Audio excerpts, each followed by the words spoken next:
दोस्तों, वात, पित्त और कफ हमारे शरीर का नेचर तय करते हैं। हम जिस अंदरूनी एनर्जी की बात करते हैं वो यह तीनों ही हैं। वात, पित्त और कफ हमारे शरीर को स्पीड देने का काम करते हैं, इसलिए इसका बैलेंस रहना बहुत ही जरूरी है।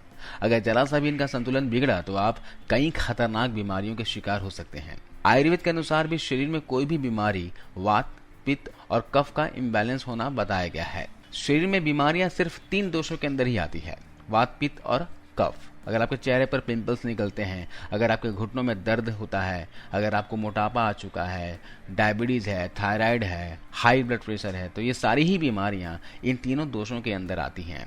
लेकिन सबसे पहले इन तीनों दोषों के बारे में अच्छे से जान लेते हैं, क्योंकि बहुत से लोग वात, पित्त और कफ को समझ ही नहीं पाते। तो वीडियो को ध्यान से अंत तक जरूर देखिएगा और ये जानकारी अच्छी लगे तो लाइक जरूर कर दिया कीजिए, है ना। जब आप वीडियो को लाइक करते हो, पसंद करते हो, तो हमारा मोटिवेशन अप होता है। सबसे पहले बात करते हैं वात दोष की, कि वात दोष है क्या। दोस्तों, वात दोष का मतलब है वायु यानी कि हवा। अगर आपके पेट में गैस ज्यादा बनती है तो इसका मतलब है कि आपका वात दोष बढ़ा हुआ है। अब पेट में गैस बढ़ने से क्या होगा?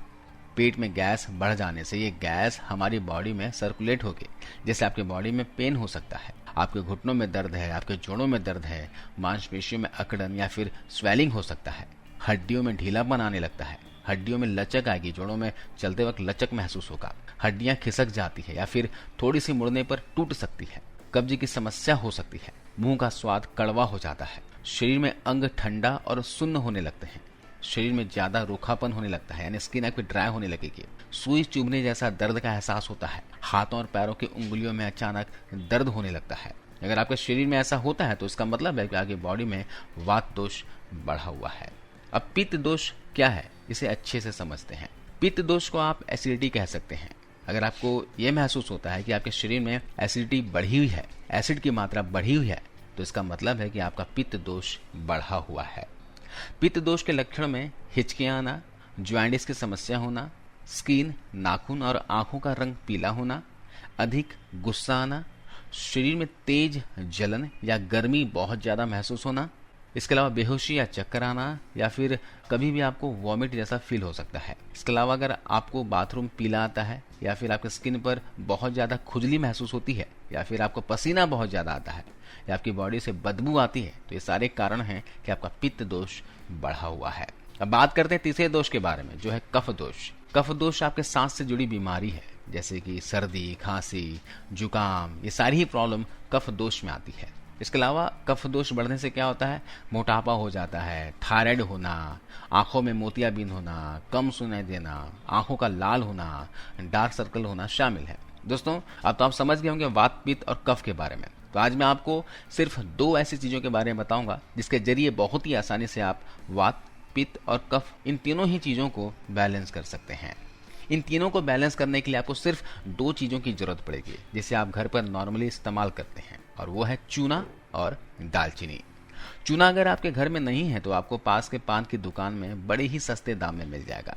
आज मैं आपको बताऊंगा कि चूना और दालचीनी को किस तरह से इस्तेमाल करना है। दोस्तों, दालचीनी को हम मसाले के रूप में इस्तेमाल करते हैं ना। देखिए, इस तरह का दिखता आपको पता ही होगा। इसके अंदर भरपूर मात्रा में औषधीय तत्व होते हैं। आइए सबसे पहले जानते हैं चूना कौन से दोष को बैलेंस करेगा और चूने का इस्तेमाल आपको करना कैसे है। चूना वात दोष को दूर करने के लिए बहुत अच्छा होता है, यानी चूना आपकी बॉडी से गैस को खत्म करता है। वैसे अगर चूने की बात करें तो चूना प्योर कैल्शियम होता है, यह आपकी बॉडी में कैल्शियम की कमी को दूर करता है। अब मान लीजिए कि ऐसा कोई व्यक्ति है जो कैल्शियम की कमी को दूर करने के लिए सप्लीमेंट्स ले रहा है, तो आपको सप्लीमेंट की जरूरत नहीं है। इसकी जगह पर आपको चूना लेना चाहिए, क्योंकि चूना नेचुरली कैल्शियम से युक्त है। इसे कैल्शियम कार्बोनेट भी कहा जाता है। यह आपके बोन्स को स्ट्रॉन्ग करेगा, दांतों को मजबूत करेगा, आपकी बॉडी में से कैल्शियम की कमी को दूर करेगा। जिनकी एज 50 साल से ऊपर है उनको तो किसी भी हालत में चूने का सेवन करना ही चाहिए, क्योंकि 50 की एज के बाद हमारी बॉडी कैल्शियम को ऑब्जर्व करना कम कर देती है। तो ऐसे में आपके लिए ज्यादा कैल्शियम लेना जरूरी है, इसलिए आप चूने का सेवन जरूर करें। अब आप सोच रहे होंगे कि चूने का सेवन किस तरह से कर सकते हैं। आपको सिर्फ दोस्तों 1 ग्राम की मात्रा में चूना लेना है। एक व्यक्ति के लिए सिर्फ एक दिन में 1 ग्राम, ये काफी होता है। 1 ग्राम चूने का मतलब है गेहूं के दाने के बराबर। 1 ग्राम चूना, इस चूने को आप दाल में, दही में या फिर पानी में घोल कर पी सकते हैं। आप गन्ने के जूस में घोल कर पी सकते हैं। दिन में आप किसी भी समय ये चूना ले सकते हैं।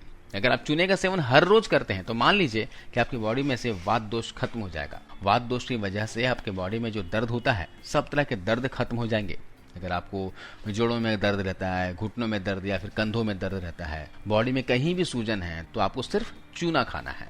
इसके साथ साथ चूना खाने से दांतों का दर्द ठीक होगा, दांत आपके मजबूत होंगे।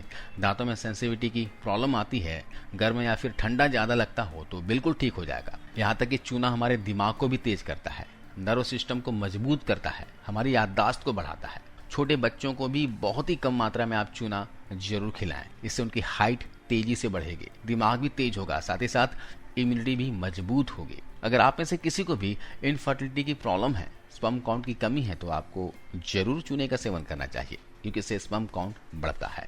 इसके अलावा प्रेग्नेंट लेडीज को चूने का सेवन करना चाहिए, इससे उन्हें नॉर्मल डिलीवरी में मदद मिलती है और होने वाला बच्चा इंटेलिजेंट पैदा होता है। इसके अलावा अब बात करते हैं दालचीनी के इस्तेमाल के बारे में। तो यहाँ पर आपको दालचीनी का इस्तेमाल मेरे बताए तरीके से करना है ना, तभी आपको इसका पूरा और सही फायदा मिलेगा। इसके लिए दालचीनी का 1/4 चम्मच लीजिए और ऊपर से 1 चम्मच शहद डाल दीजिए। 1 से 2 मिनट तक इस मिश्रण को अच्छे से मिक्स कर लीजिए। आप इसे जितने मिक्स करेंगे उतना ही ज्यादा अच्छे से आपके लिए काम करेगा। 1 से 2 मिनट तक ऐसा मिलाना है, फिर उसके बाद आपको इसे अपनी जीभ से चाटना है। इस तरह से अगर आप दालचीनी और शहद का सेवन करते हैं तो आपके तीनों दोष वात, पित्त और कफ ठीक हो सकते हैं। वात, पित्त और कफ को ठीक करने के लिए दालचीनी को लेने का समय अलग अलग है। अगर आपके बॉडी में पित्त दोष बढ़ा हुआ है तो आपको दालचीनी और शहद का सेवन रात को सोने से पहले करना है।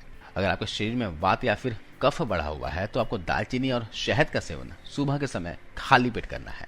अगर दालचीनी के पाउडर को शहद के साथ सुबह के समय खाली पेट लेते हैं तो इससे आपका वात दोष और कफ दोष दूर होगा। अगर आपको मोटापा आ चुका है तो दालचीनी और शहद आपके मोटापे को कम कर सकता है। 1 महीने में ही 4 से 5 किलो वजन बिना किसी डाइट और एक्सरसाइज के कम कर सकते हैं। अगर आपके घुटनों में दर्द है, जोड़ों में दर्द है, बॉडी में कहीं भी दर्द है, तो आप दालचीनी और शहद का सेवन 1 महीने तक लगातार कीजिए। इससे आपके जोड़ों का दर्द, घुटनों का दर्द बिल्कुल गायब हो जाएगा। आपके पेट में अगर गैस बनती है, आपके पेट में अगर अफरा रहता है, तो उसके लिए भी आपको दालचीनी और शहद का सेवन कर सकते हैं। अगर आपको अस्थमा की प्रॉब्लम है, कफ की प्रॉब्लम है, तो भी आपके लिए दालचीनी और शहद बहुत ही अच्छा है।